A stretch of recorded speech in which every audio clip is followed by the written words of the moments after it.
আমরা যে কথাগুলো শুনলাম প্রত্যেকটাই গুরুত্বপূর্ণ ছিল।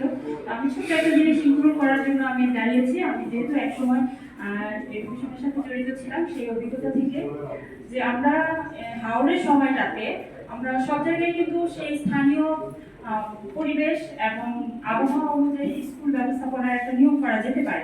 যেমন হাওড়ের সময় যে আমাদের মানে শ্রমিকের যে অভাব হয়, ওই সময়টা আমরা যদি স্থানীয়ভাবে ওই সময়টা ছুটি ঘোষণা করি, স্কুলের ছেলে মেয়ে ধরে মানে হাই স্কুল থেকে ধরে সব ধরনের ছেলেমেয়েরা কিন্তু এমনিতেই ইনক্লুড হয়, এমনিতেও তারা অনেক সময় ওই সময়টা ঝরে পড়ে বা স্কুলে যায় না।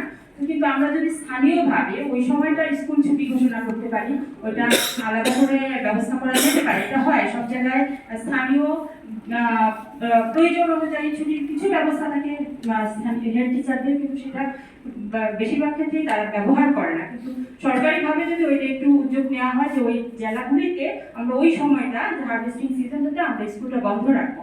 আর আমাদের আরেকজন আমার পূর্ববর্তী বক্তা একজন আমি আসলে ওইটা থেকে দাঁড়াচ্ছি, উনি যে বলেছেন যে আমরা কিন্তু আগেই একটা লিস্ট করতে পারি যে আমাদের শ্রমিক কারা আসবে, তখন যে আমাদের কি পরিমাণ প্রয়োজন ওই সময় যদি থাকে।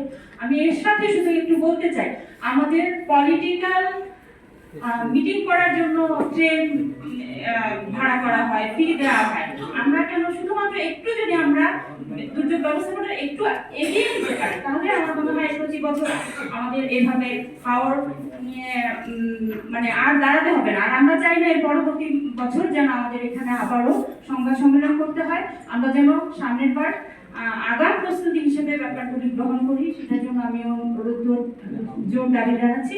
তো আমরা বলবো যে ওই সময়